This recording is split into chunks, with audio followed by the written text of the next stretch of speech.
Today's Global TV talk show is brought to you by The Bridge School, Porchlight National Rental and Destination Services, International Auto Source, Cube Monk, featuring the world's first smart shipping container, Primestone Partners Housing Solutions, and Air's Corporate Relocation Services.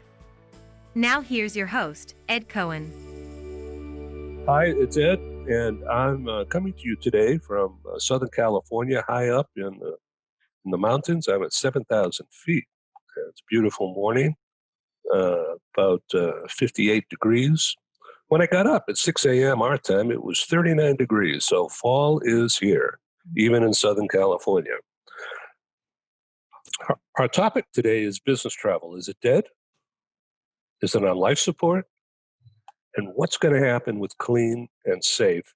And can I trust you? Am I going to get sick by going into your hotel? Got to know the truth. Our special guest today is Scott Gillespie. Scott's website is tclara.com. I'm going to read this. He's the author of Gillespie's Guide to Travel Innovation. He's an expert in understanding travel care and travel friction. Let's welcome Scott. Hello. Hello, Ed. Good to be with you all today. Thanks for having me. Thank you. Briefly, do about 30 seconds a better interview than I just did, a better intro. Sure. Longtime consultant to the business travel industry, specializing initially in travel procurement, kind of moving on to travel data analysis, and then most recently in deep dive into the friction that is created when road warriors travel too much. So I've learned a lot about what bugs them and what they want in order to produce better business outcomes from their business trips. So travel friction means everything from sitting next to somebody who you don't want to sit next to, or hassles. Right? Yeah, hassles is right. It's the long-term wearing down of a traveler's will to travel because of the accumulated wear and tear. We've all been there, right? We've taken red-eye flights, or you've gotten up at literally 4 a.m. to catch a 7 a.m. flight, or you're coming home at midnight on a Friday. All of these things add up. The missed connections, the late nights, the early mornings, time zone changes, and now, most recently, the COVID anxiety. So that's playing a very big part in a lot of travelers' calculation on how much they're willing to travel. Yeah, thank you. Okay, we're going to do a deep dive here, but first let's get to introductions. Al Dennis, former corporate executive, Hershey Foods and others. Al, why don't you intro yourself, please? Thanks, Ed. I'm excited to be here. I'm passionate about humanity, diversity, inclusion, and Scott, I concur with you on what you said. That's what we're trying to do. We're trying to better. We're trying to better and become more effective and make sure that we maximize what we're doing from a travel standpoint. And so I'm really excited to be here. As Ed mentioned, I worked for Hershey. There was a time when I traveled, not that it's more than some, but I traveled 3 days out of the week for about 2 years. I understand. And so now it's unimaginable. I can understand. I can't fathom how it would be now in this COVID climate. So long story short, thank you. Oh, thank you for being there. So Al Dennis is also very much into culture, work culture, business culture, brand culture, and we'll do a dive into that. Tracy is with an international, a global lodging business, right, Tracy? Yes, I work with the Square Service Departments. I am the senior sales manager for the Americas team, and we have probably over 200,000 apartments that we either manage and have our own for inventory. Sometimes there are certain cities where we do have other suppliers that we do partner with. But with the CDC guidelines and with COVID, we have to really make sure that everything is deeply inspected and making sure that everybody stays healthy, and that we're doing our due diligence to ensure that they're coming into a clean unit and and staying happy. So you're working from home today? I am working from home. I was working quietly at home until my daughter's daycare literally just shut down because of someone having the virus. So her daycare won't be open until, they said, until November 1st. So this is kind of the world we're living in, right? No, that's for sure. It's different everywhere. Everyone's got a story. Yeah. So Diane, porchlightrental.com, one of our original sponsors. Grateful to you, Diane. Tell us about Porchlight. Let me just say that Porchlight has won all kinds of awards in the relocation industry for excellent service and customer care. Okay, Diane, please do it better than me. Thank you. Good morning. It's great to be with all of you. Actually, good afternoon for me. Scott, I'm really eager to hear what you have to share. We work with transferees who are moving for their employment, and we work specifically with those who are renting in their new location. So we're organizing rental finding experiences. We would typically call them tours, but in today's world, a lot of times they're virtual because either the company doesn't want them traveling or they don't want to travel. So it'll be interesting to hear what you have to share today. And so I look forward to it. Okay, and in the background, because of technical difficulties, we cannot see Julie Taylor from the bridgeschool.net. Bridgeschool.net is one of our key sponsors. Julie, please say hi and introduce yourself. Hi, everybody. So I am in a little bit different niche than all of you in the global market. I am the head of a K through 12 international school, and we serve students around the globe. And most recently, we've really seen a need for students who are looking for sound virtual instruction that has been in the business for over 20 years now. And so we've been serving a lot of students over this COVID pandemic, but in the relocation world, we are serving a niche of students where the parents are looking for stability in their students' education, and whether they're being relocated to an area that maybe doesn't have great schooling options, or if it's a short-term assignment and they don't want to be pulling their student in and out of various schools, we want to solve that education problem for the families who are relocating. Thank you, Julie. Really appreciate your involvement. So we're going to get back to you in just a moment. I want to encourage everybody to use the chat. You see on the bottom there, the interactive chat. Please write in your website or your LinkedIn page or your email. The idea that we want to make this conference, I don't know what else to call it, a conference, a meeting place. So you can take away some aspects. It's not for solicitation necessarily. It's for idea exchange. And, our motto, I speak with a Boston accent, so I'll spell that M-O-T-T-O. Our motto is enter as strangers, leave as friends. But, that's earned. And being authentic, we share ideas. Scott, you've published recently a chart, which I've used as part of the PR. So I wanted you to do a dive on that. What travel was yesterday and what it needs to transition to. Sure. So there's been a fairly stable view on how to manage travel for the last 20 years. And it really has revolved fundamentally around two things: ensuring that the company is going to save on its costs. And over the last 10-ish years, there's been a real focus on this concept of duty of care, which really means taking care of your travelers and being sure that you can respond to their medical emergencies or disruptions or any other kind of accident or illness that they might have on the road while they're traveling. And those have been kind of the two pillars of travel management, really for pretty close to the last 20 years. Up until COVID, we were experiencing a great economy, and there was all kinds of travel being done. And I presume Diane would know and Tracy would know about the relocation activity pretty vibrant, I imagine, both domestically and internationally, and business was good.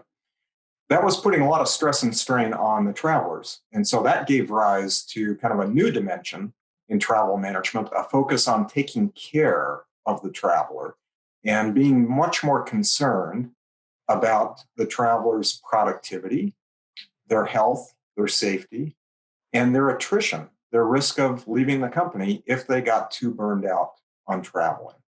So it really forced companies to think about relaxing their travel policies away from kind of cost constraints to more benefit. Oh, you could almost think of it as benefits, but more lax travel policies, allowing for better cabins, upgraded hotels, less need to take cost-effective connections and just pay a little bit more money for a direct flight, that sort of thing. So that's kind of where the industry has shifted up until 6 months ago in the emergence of COVID. So I'll just pause there and invite anybody to add their comments or commentary. Let me jump in and ask you about clean and safe and trustworthy. So it's just not a slogan. How are lodging companies taking care of that issue? It's a fear factor. It is a fear, yes. There is still very high COVID anxiety, which really encompasses all the implications from this need to do social distancing and have really clean and safe hygiene factors throughout the travel chain. So that's everything from arriving at the airport and all the things you have to touch to get through the airport, to your boarding queues while you're waiting to get on an airline, who you're sitting next to inside the airline. When you get out of the airport, your queues again to get in for ground transportation, the Lyft or Uber ride, then to the hotel. And then you've got a whole new set of touch factors that are concerning to a lot of people. And who's been in my room, how long ago, and what have you done to really sanitize my room? So all those are very much on the travelers' minds today. I want to ask Diane to jump in on this. You're dealing with rental housing. How are you dealing with this clean and safe and fear factor? Actually, there's not a book for this.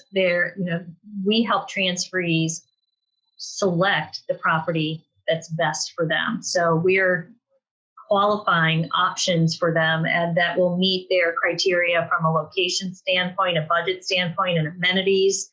Will allow their pets. Is it the right school system? All of the things that meet their criteria, but we can't control how the cleanliness factor is when they move in. That's really up to the landlord to get it to a place where it's clean and move-in ready. And then just as with any time somebody moves in, they're going to do their own cleaning. So there is not a standard of how this happens. There are standards around how people are viewing the rentals while they still may be occupied or may be vacant, but allowing people to walk through them to make those rental decisions. So it's really about how they're viewing the rentals prior to actually moving into the rentals. There's more restriction around the prior, how they see rentals versus now it's yours. That's a different kind of clean. That's up to the landlord and the transferee to just work on the cleanliness standard from there. So Diane is into long-term. Tracy, you're short-term, right? Yeah, we're typically 30 days. We do our best to keep everything under control because we do manage a lot of our properties. So we do have our own housekeepers that we have to get certified prior to them going into the unit.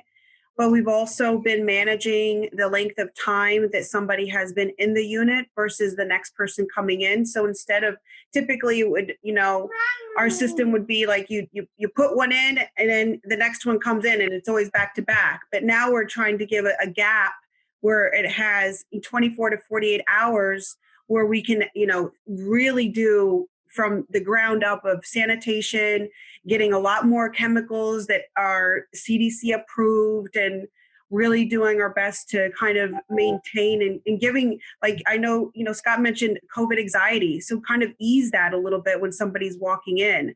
So that we have a specific form that we've created that the housekeepers have to check off. And that's all the details from, if they want silverware, if they don't want silverware. That's also a new thing.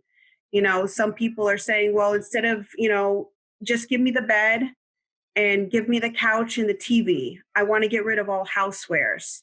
I'll take care of that myself. They want to bring sometimes their own sheets. They want to bring their own silverware, because everything that used to be, kind of our selling point is like, it's your home away from home. You walk in and everything's there for you, your pots, your pans, eating utensils. But now people are, so concerned about the previous person that's used it over and over again, and making sure that it's clean. They either want new, or they just want to do it on their own to ensure that, they bought it themselves and get reimbursed from the company. So there's a lot of different ways that people are trying to, put themselves at ease, the companies are trying to put themselves at ease, because they don't want to put anybody in danger of getting anything, and for us, it's been difficult to even do tours, because once that is clean and sanitized, like, that door is taped.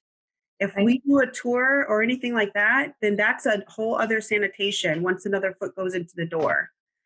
So we try to, what we're doing is that on our website, instead of having, what we call like stock photos, we'll have actual photos of the actual unit. So if it's a green couch, that's the green couch they're getting, if that makes sense. So what about bedding? Like, sheets are washed and cleaned, and, that's almost an obvious, but maybe I'm wrong. And what about a bedspread? Are people concerned about the bedspread? They're concerned about everything, Ed. And you know what? To be honest, this is kind of how we should have been doing things from the very beginning, to make sure everything's pure and sanitized.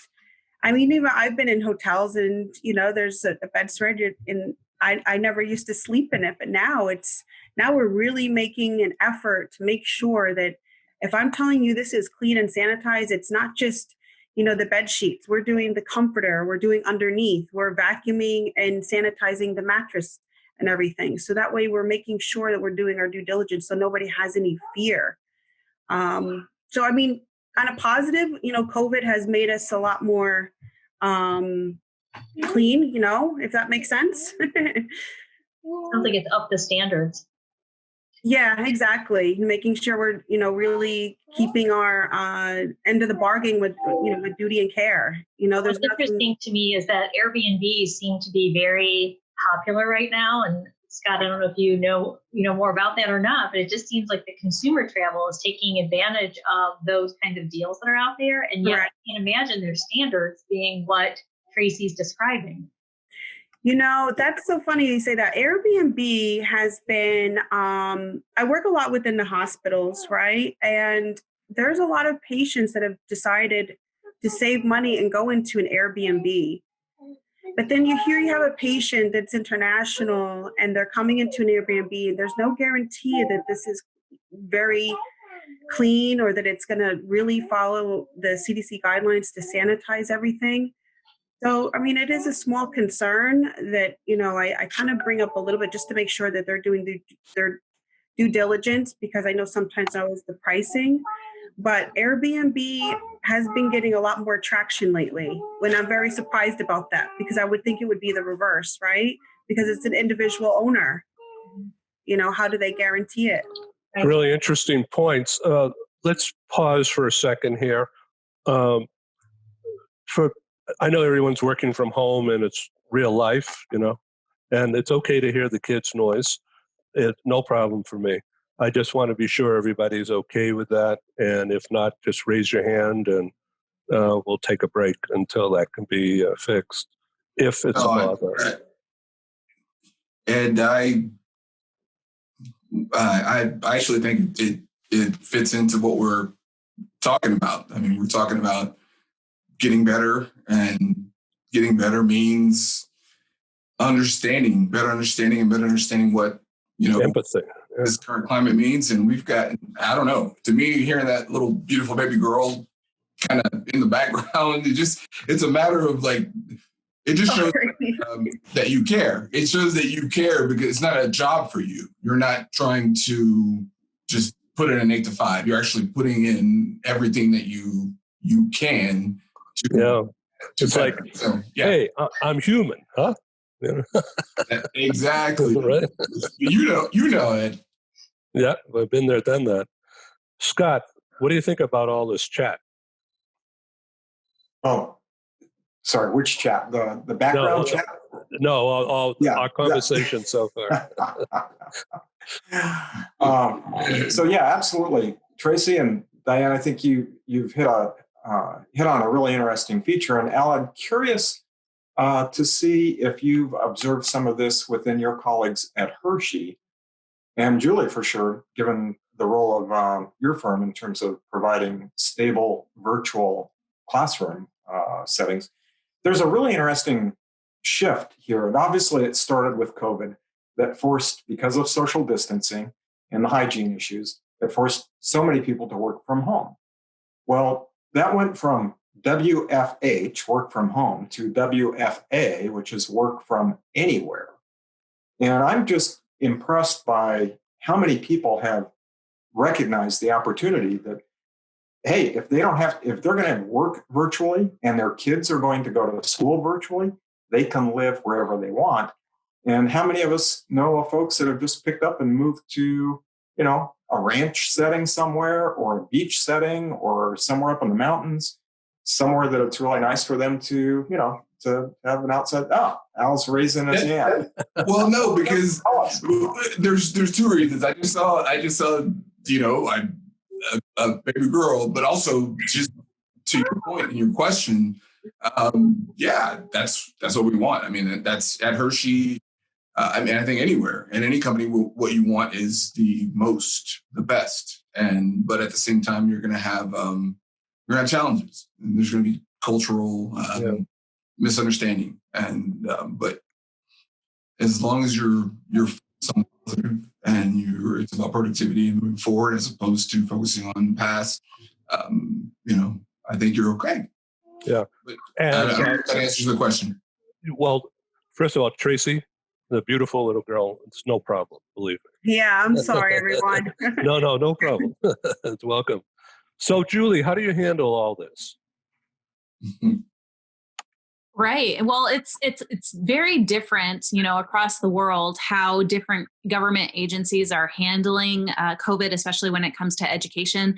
And even within the United States, each state, each local district is choosing to implement their own safeguards. And we have people on completely opposite ends of where they stand regarding this. We have some families, like I just spoke to a mom yesterday who had shared with me that their district is getting ready to go back in person in the next couple of weeks, and she's not ready for her children to go back in person. So she really wanted a solid curriculum, a solid education option that allows her to keep that distance for her children's safety. And I've talked to other families who are, on the other end, where they're seeing the mental health issues that have come around because of the isolation and not being able to connect with one another. And they want their children to have that social interaction. And so they would rather have, the cleaning safeguards and whatever safeguards schools can put in place to have that social interaction for their children. So I think this is not, it doesn't have to be it has been here, but it doesn't have to be a political issue more than what you are doing that's best for your family and your children. That's it. And thank you. Thank you very much for that. And Ed, I apologize. I didn't even completely answer the question as it pertains to COVID. I have a relationship with a mother that has two young daughters that I'm very fond of, that literally they're trying to figure out to this day what makes sense, not for any political purpose, but for the safety and health of those two beautiful little girls. So it's a meritocracy, and we need to do our diligence to the point made. So, but I apologize for interjecting. Oh, no problem. It's open forum here, open mic. Scott, I'll make an observation, please, if I may. And it relates to what Tracy was talking about, I think, with regard to the standards that they're setting, Tracy, in your firm. Diane, I'm sure it's the same with yours. and it kind of also explains the popularity of Airbnb, and it's the power of the brand. There's either an explicit promise made by some brands, and I'll point to Hilton Hotels, which was, I think, the first major chain to come out with very clear hygiene standards that they published. And other hotel chains have done the same. And so all in with the intent of giving the traveler some confidence that if I'm staying at this brand, I can expect these standards to be upheld.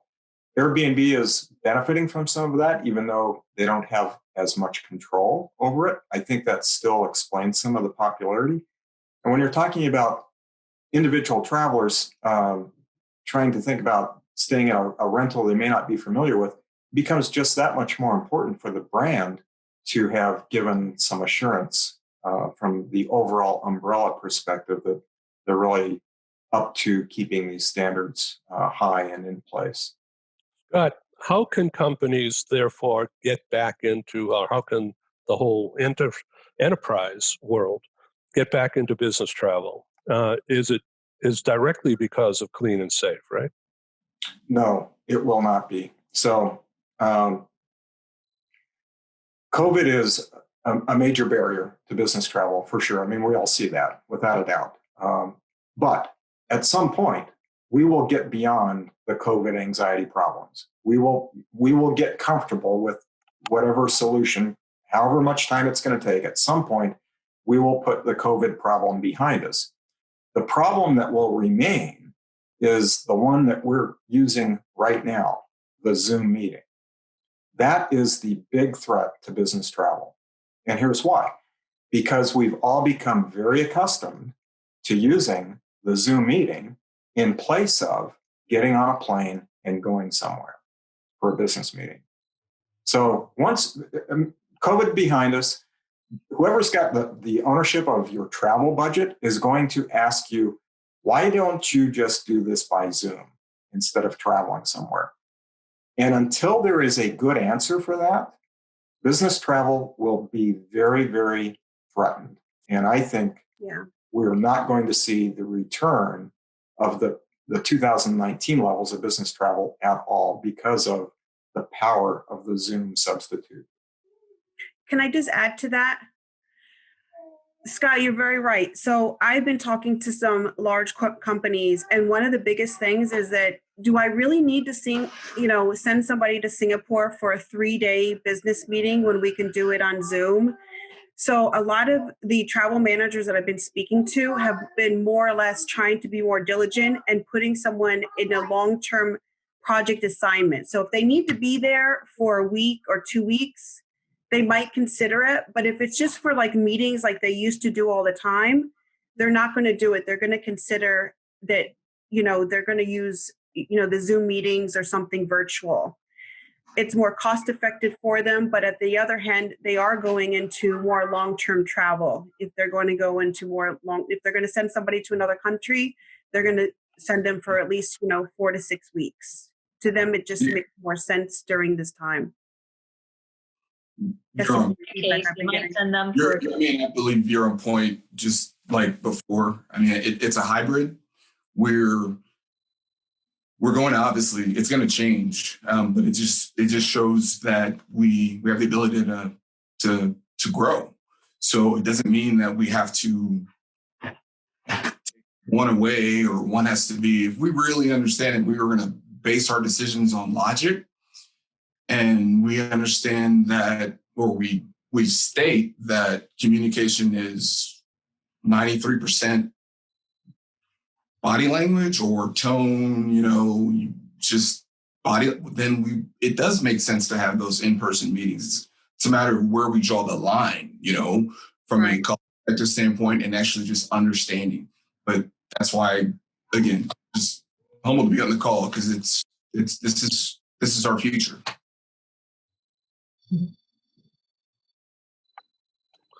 Well, very interesting.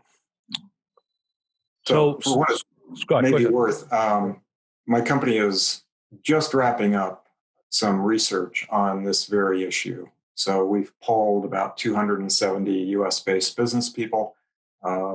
on their attitudes towards having virtual versus in-person meetings. And the results are, pretty intuitive. For example, it's if the more important the meeting, the more likely people will want to meet in person. So it's just a small intuitive example of the kind of research we're doing, but we're getting confirmation that there are conditions and kind of business purposes that warrant in-person meetings much more so than virtual meetings. So I'm excited. I'll be glad to share those results once we've got those published, which will probably take a couple of weeks to put it together. But there is some evidence emerging that should make it easier, to Al's point, to be logical and to draw a good line that recognizes the merits of meeting in person over the kind of the easy assumption that, well, we can just do this by Zoom. And it's clearly not really the best interest. We're not best served by Zoom meetings in all cases, that's for sure. I would agree with that, Scott. I've been in virtual education and remote. I've worked remotely for the past 20 years, for the large chunk of those 20 years. And there has been a forced transition over the past 6 months, but it has been around for quite a long time where folks are trying to connect virtually. And what I would say is that it can be done, but it has to be done with intention. And there has to be certain guidelines or ground rules that are put in place when you're having these meetings that are virtual, just to make sure that everyone is fully engaged and present, just like they would be if you are in a face-to-face setting. Yes. Scott, what about budgets? Yeah, so we've actually we asked the panel, the 270 business people, how their 2021 travel budgets are expected to change versus their 2019. Pretty wide variety of answers, but overall, the average seems to be folks are anticipating a reduction of anywhere between 30 to 50% of their 2019 travel budget. So we should expect corporate travel, just the budget base, to shrink significantly in 2021. What about the travel manager, the in-house travel manager? They're going to So here's the problem for travel managers, meeting and event planners, and travel agencies. As corporate travel budgets shrink, so does the amount of value that all those folks can add. So the travel manager, the meeting and event planner, the travel agency, they're all going to have to think about how else can they add value to the corporation to maintain the value they were delivering a year ago, because they won't be delivering the same amount of value when the budgets, get cut in half. So I live in downtown San Diego most of the time, and we're less than a mile to the airport. And compared to March, April, May, when it was a ghost town, for the past month or so, in fact, even from late May, just around Memorial Day, business travel, meaning Southwest and Alaska, mainly Southwest, booming. Very busy. Taxi cabs everywhere. Completely different, like a 180 from March, April, May. And in the last month, particularly, the tourists around downtown San Diego, which is a mecca for tourism anyway, big time. The hotels are filling up. There's no conventions in town. Exactly. I was just going to challenge you a bit, Ed. I doubt that's business travel. Yeah. I bet that is all leisure and work from anywhere travel.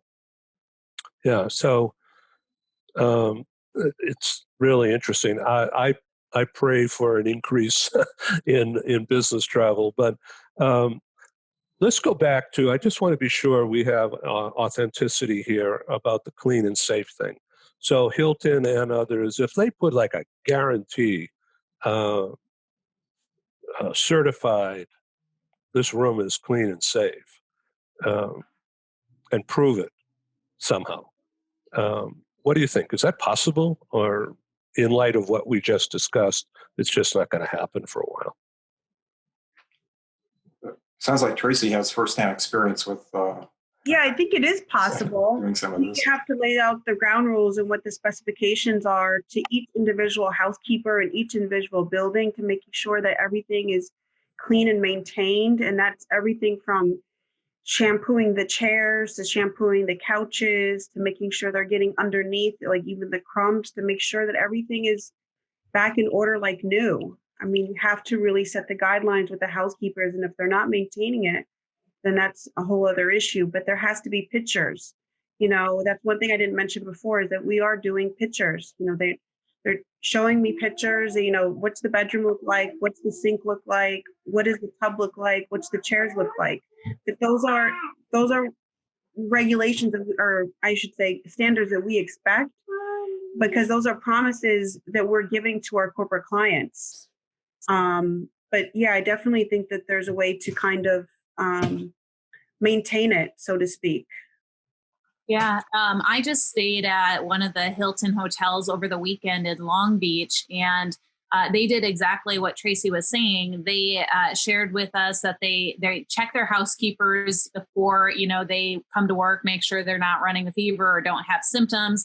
They do the complete disinfection, and then they put a taped seal on the door. And if that seal is broken, then that someone else has been in there. They even shared with us that if you are staying for more than one night, that they will not be doing housekeeping unless you request it, and you cannot be in the room when they do that housekeeping, and then they reseal it. So they do have all of those policies in place, and it seemed very efficient. We're talking with Julie Taylor, who has video technical difficulties today from the Bridge School, and we're just joined by Diane Devitt in the New York area. Welcome, Diane. Diane just did a media training show with us last week, and it's gotten a lot of hits. So please come back and do it again. So anyway, Diane's primary business is business events, right, Diane? Yes, thank you. Yes. Yeah, so I want you to meet Scott Gillespie. This Hi, is Diane. Scott. And I think you met Al Dennis in the past. And Hi. Diane Ayers is owns a company called Porchlight Rental, which has to do with relocation properties.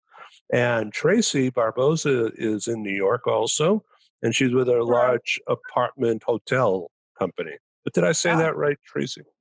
Yeah, it's this. We're called the Square Service Departments. Good. Okay. Well, nice to see you all. Thank you. Sorry for the delay, but I'm really glad to be here. No, it's okay. People are coming and going in the background. Come and go. Yeah. So Diane, we're going to take a pause in just a minute and show our commercials. But Diane, why don't you do about 30 seconds and just introduce yourself better than I did? Oh, well, thank you so much. Well, everybody, I'm coming from the meetings and events industry, and with COVID, I've pivoted as a producer to, I love the space. I actually think the landscape gives us all such a broader array of choices, just like this would never have existed, right? 6 months ago, non-existent, to bring so many different people together. And so the things that I'm focusing on and that I focus on is creativity, and creativity in the with the objective of providing a solution. And I love that with the options that it gives in planning meetings, in producing events, but also in bringing people together now and thinking what could be next. So I'm all about that. I speak, I teach, and I'm a professor at NYU. Right. And thank you for the intro to your colleague at NYU. He's going to be on our program late excellent. in the month. Yeah, Good. That'd be great. So Scott Gillespie, just so you know, Diane, is a renowned trainer and expert in business travel management. Has written a couple of books, spoken at Global Business Travel Association multiple times. And what do you have coming up, Scott? Do you have an engagement coming up? Several of these type of Zoom events. One will be conducted for a hybrid meeting based in Paris. I think that's in 2 weeks. And then week after that, similar panel discussion for an audience in Australia. And then one, I think, in in the U.S. I'm not sure what city. So Yeah. it's a Doesn't matter. WFA. Yeah. Yeah, work from anywhere. That's right. Right. Okay, we're going to just take a couple of minutes here, about 3 minutes. We want you to see these commercials. After all, I have to pay bills. So, but I want you to think about the use of video in getting the message out about what we can do to generate clean, safe, fear factor mitigation and still be compliant somehow.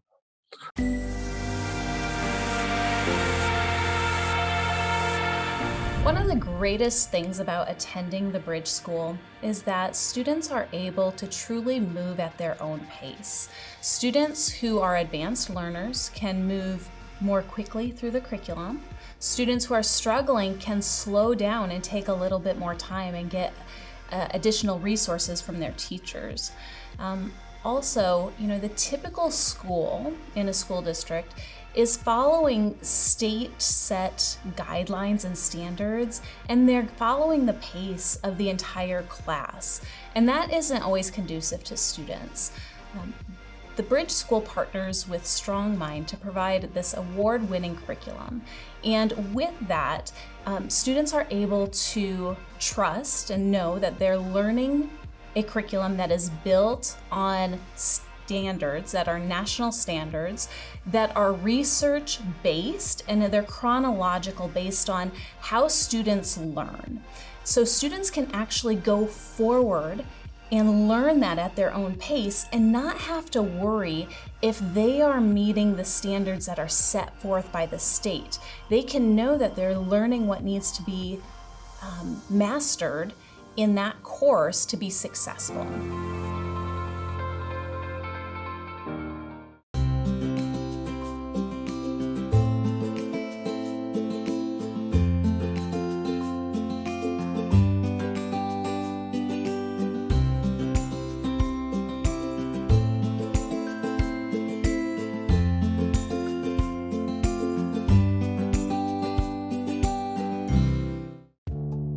As an expat moving to the USA, relocating is exciting, but it can also be stressful. Getting a car, truck, or SUV for personal transportation is usually a high priority. That's where International Auto Source comes in. We make getting the vehicle you want for your work assignment or academic program easy, so you're ready to drive when you arrive. Our product specialists have helped over 50,000 expatriates with their personal transportation needs, making us the largest international auto retailer in the world. International Auto Source gives you flexible payment options to buy, lease, or rent a vehicle from the world's leading auto brands, arrange financing on a purchase or lease without a U.S. credit history, social security number, or driving record, get full insurance coverage, and get approved easily through our low-rate factory-backed financing programs. And because we're an authorized distributor of the world's leading automotive brands, our no-haggle prices are competitive, and the buying experience is hassle-free. We'll even guarantee your new vehicle will be ready the day you arrive. With over 20 years of experience in the global community, we are the vehicle experts for expats. We are International Auto Source.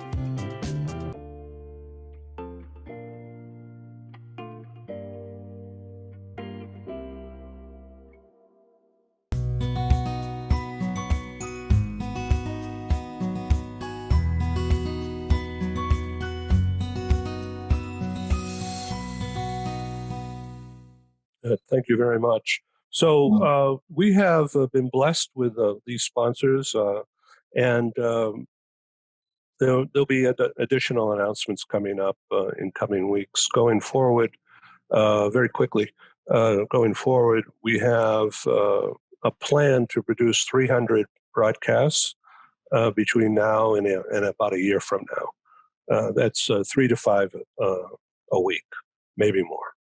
Some will be turned into series if they're sponsored. So we're working on that.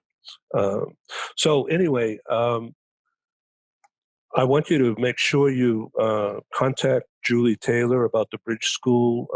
You can also see additional videos about the Bridge School on our landing page, globalbusinessnews.net. It's really unique.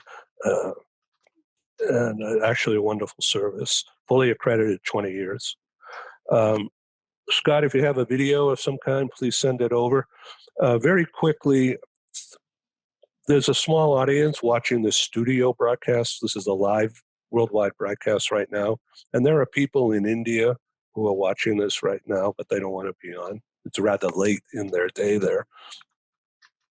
But it will be prepared for on-demand viewing based on our site starting in the next day or so. And that'll be free access, free download, 24/7 for a year from now. So anything that's on this program today is going to be seen a year from now, including the ads, the baby, whoever wants to show up on camera. So be careful what you say, but also use this very, very easily. This is your microphone. This is your meeting place, and that's what making this reinvention product a viable entity.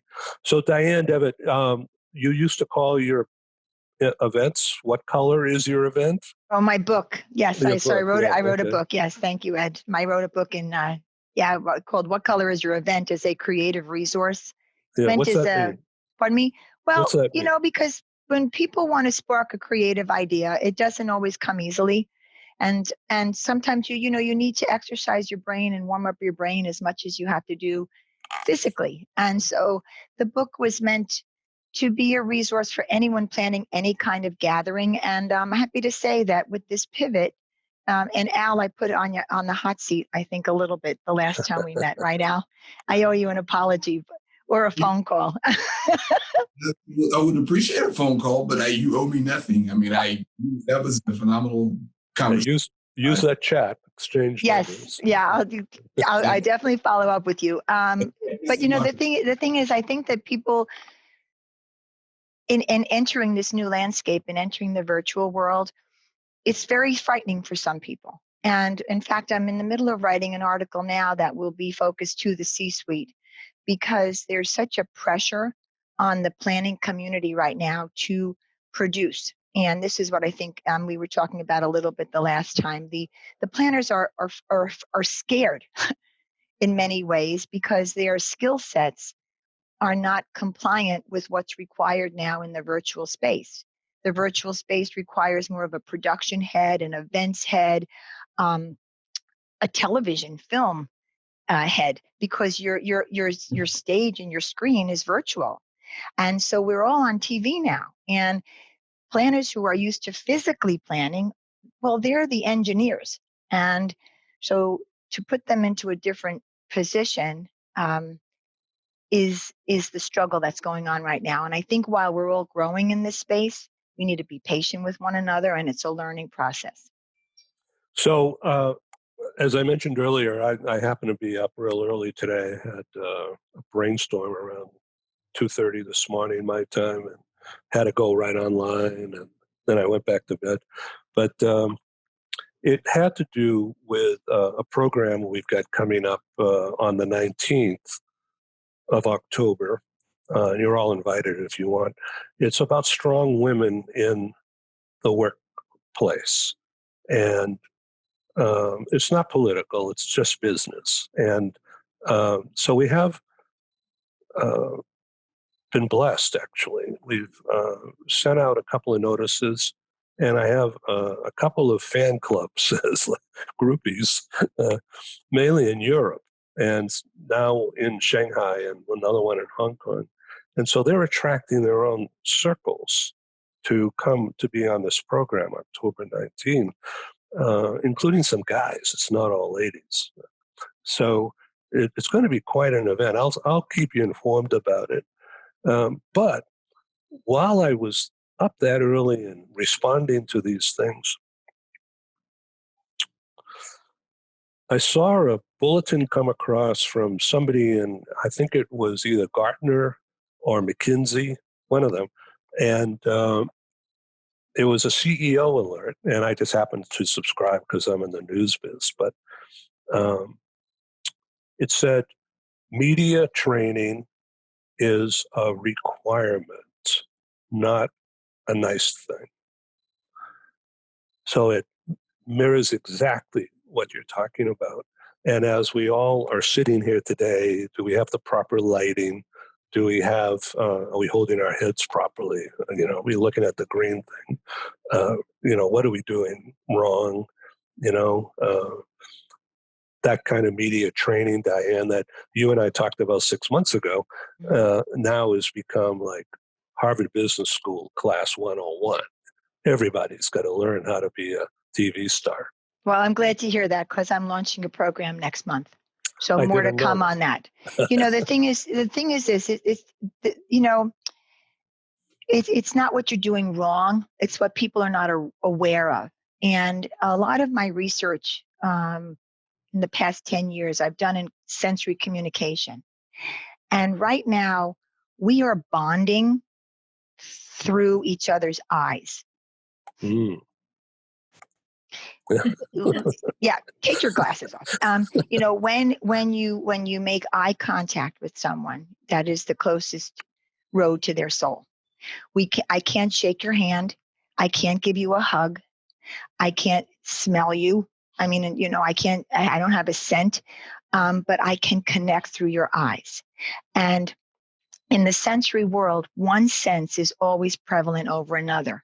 So even though you're hearing my voice, you're connecting with my eyes. So where I look on the screen, how I sit and how I speak, it all has an impact on the impression that I make and how you'll stay focused. Otherwise, you're distracted and you lose attention and you're thinking this is another really boring Zoom meeting. Got it. Al, what do you think about that? Yeah, I love it. You get right to me on that one. I think that it's groundbreaking. It's true in every sense. I mean, and I can't even go into it, how true I feel it is. It would be too potentially mushy. But I guess my question would be, if I may, I would redirect to Scott. My thoughts are, how do we, Scott, based upon your assessment and a lot of the experiences that you've had, how does diversity and inclusion, how do they play into this entire very important piece of maximizing ourselves? Thanks, Al. It's a really interesting question and one that we've touched on with our survey. So we asked the business people how they felt, the extent to which you could be successful in eliciting diverse opinions and better inclusion of the participants in a virtual meeting versus an in-person meeting. So with that narrow little slice of an answer to your question, it's clear that people do trust the in-person meeting to do better on both of those accounts, to promote kind of a diverse set of opinions or views, and to engage a more inclusive representation of the people that are participating. So small answer to your very large and important question, but there's a tilt toward preferring to do to get the value of those benefits from in-person meetings over the virtual meeting. Scott, I don't want you to divulge any secrets, but how are you reinventing or reimagining what your customers need because your inability to be there in person and doing more video stuff? So how are you reinventing yourself to be more valuable during these crazy times? Yeah, so for me, the crux of the question, the most important question is, should we hold this meeting in person or should we do it virtually? And again, it's easy to assume that a virtual meeting is the right answer because it's free, there's no travel cost, and there are no health risks. But there is a risk and a potentially significant risk, depending on the type and the purpose of the meeting, of having a bad business outcome, right? I mean, we only travel to create value. We only hold meetings to create some value. And if we're not creating enough value from those trips or in those meetings, then we haven't done our shareholders justice, right? We haven't spent money and our time wisely. So I'm really focused on trying to help people understand under what conditions does it make sense to meet in person? The costs are outweighed by the benefits that you get from meeting in person. So it's not so much transforming the type of value, but it's more, I'm just really inspired to help people understand the benefits of thinking more clearly about should we in fact try to meet in person. That's my main mission right now. Thank you, Scott. Well, I welcome you back when you're ready for more of this kind of thing. So, Diane, what's happening in the relocation industry? I've heard that some U.S. relos are picking up. They are. Just entering October, we're seeing very similar trending as we saw in June. It's nice to see. So I don't know if, that is a sign of better economic times ahead. I'm not certain. Election years, I think, always cause some kind of turmoil, delay, just a little different activity. But overall, relocations are starting to increase. But again, I think just like travel, we're not going to see, a return to 2019. We're going to see people reevaluating, do people need to be in that location to do their job? And will people even be back in the office yet? So I really personally think 2022 is a more realistic return to the new normal. So I think 2021, and from what I attend and what I'm engaged with out there in the industry, they're expecting a 30% drop in business compared to 2019 numbers for relocation. So, Diane, are you seeing, as far as you know, are you seeing an increase in the type of business that I'm going to describe now? A family, corporate employee, still living in a urban environment and working from home and not enough space and whatever, right? And they need more space. They're going nuts. And the company is benevolent and they'll say, we'll give you an allowance working from home because your productivity has been proven to be stable or better, who knows. And so they want to go to the countryside and rent a home or rent a bigger place somewhere. Are you seeing that? We're seeing more homes. We're seeing more suburban, but just knowing the rental market as we do, we're just seeing an exodus from the cities. So it isn't so much that I can say a real pattern of where people are moving necessarily, but I do know just being in the market, we see the rental rates dropping significantly in areas like San Francisco, New York, and Boston, for example, where they've always been skyrocketed rentals. Now Boston has all kinds of quote unquote specials going on where the broker fee might not have been paid by the landlord.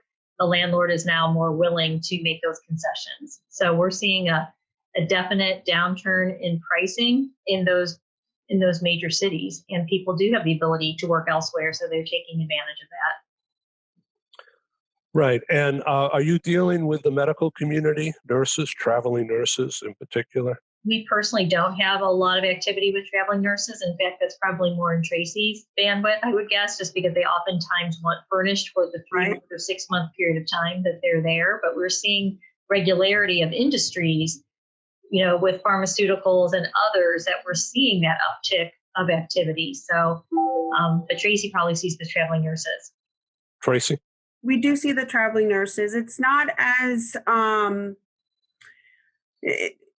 they're not really booking as much as they were in the beginning of the pandemic because we're right here in New York City. But it's been a little bit of a slower a downturn with them as far as them booking with us, if that makes sense. But yeah, we definitely have them. It's just that during the pandemic, it was just, they were looking for anywhere that they could stay, whether it was a hotel or a furnished apartment. And that was in the very beginning. We had a lot of stuff here. We had the U.S. Comfort in New York City and a lot of doctors that were, they were coming from everywhere. Some of them were even coming internationally, believe it or not. There were a few that we had that came, they were already here and they couldn't go back. So they were able to stay here and continue their work. Fascinating. So we're running out of time here. So I want to go to Scott. And with all these experienced business travel, corporate-based business travel managers in jeopardy of losing their job,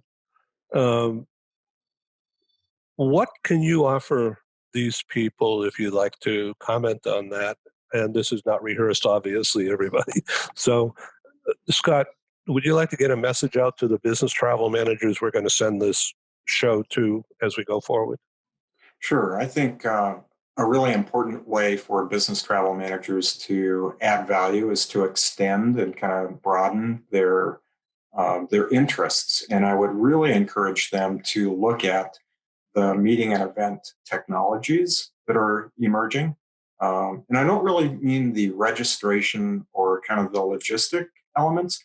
I think they really need to dig into the collaboration and the in-meeting technologies that support things like Slido questions or whiteboarding or other collaborative activities. Yep. Anything that can help to some extent replicate the experience of being in the room. Anything that a travel manager can do to increase the value that's achieved in these meetings, from these meetings, can only serve them well. Yeah. Okay, well, thank you very much. Diane, please talk to us a little bit about your program coming up.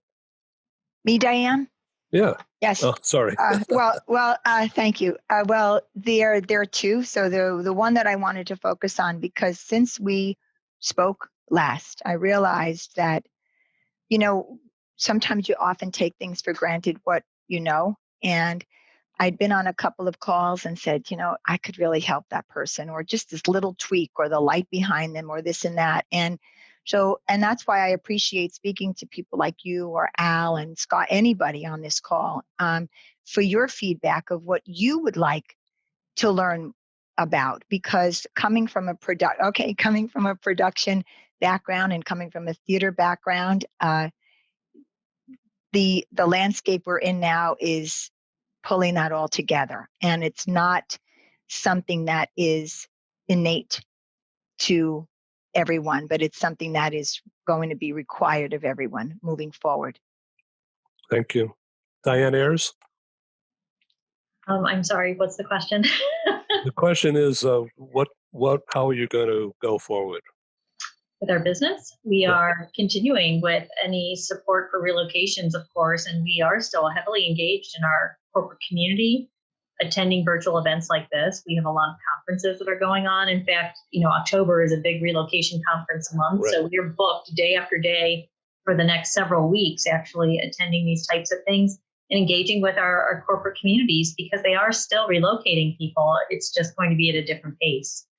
But all of the virtual services that we're building out, we continue to invest in the research. So, Scott, we just finished a research project also regarding renters and their behaviors, how they want services delivered. So, heavy investment, good time to focus on the business, and will be great for 2021. Tracy, thanks very much for your time and your involvement and your insight into this. Welcome you back to our next programs. Al, can you sum up briefly about culture? This idea of culture, brand culture, how does it all impact everything that we're talking about? Brand culture. Brand culture. I appreciate you, Ed. You love putting me on the spot. I do. I think brand culture is, I try to keep things simple.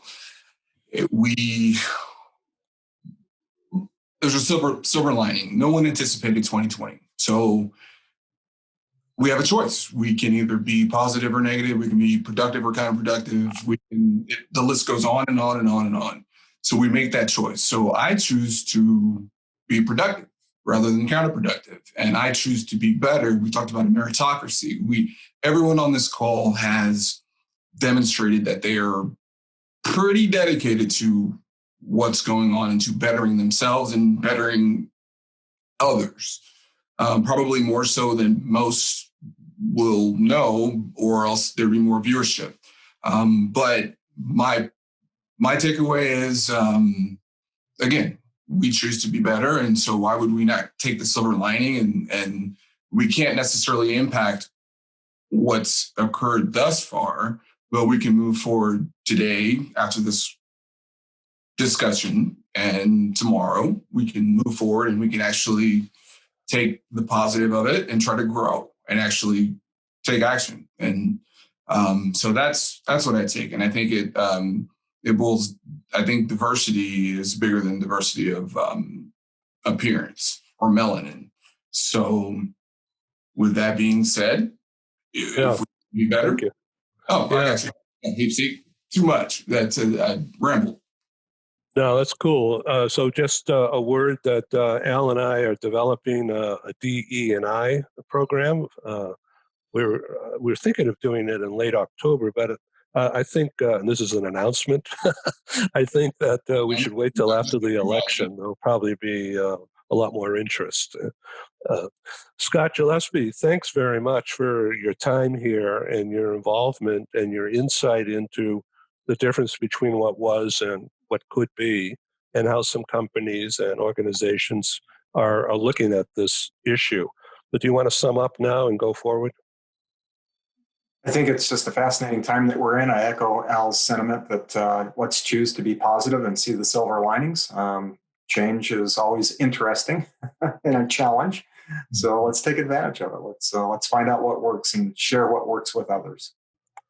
Great. Thank you, Diane. Do you want to sum up quickly? Diane Devitt. Thank you. All right. No, thank you. Well, first of all, I want to thank you. Thank you for the show. Thank you for all your efforts. And I just think to leave it that we're all a work in progress. And I welcome any introductions to people. Okay. I think we want to help one another. And you're right. Great. It's all showbiz. Yeah. All right. Break a leg, everyone. So we have to end this. But please come back and make sure you share ideas after I jump off.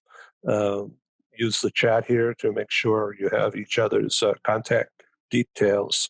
I welcome any feedback. You could reach me privately at publisher@globalbusiness.media, and that'll get right to me. And go visit our site. It's just been updated the past 2 days, globalbusinessnews.net. And you can jump onto the other pages we have. We are launching or relaunching for the umpteenth time a magazine online called Global PR. And it's right there. You'll see it on our homepage.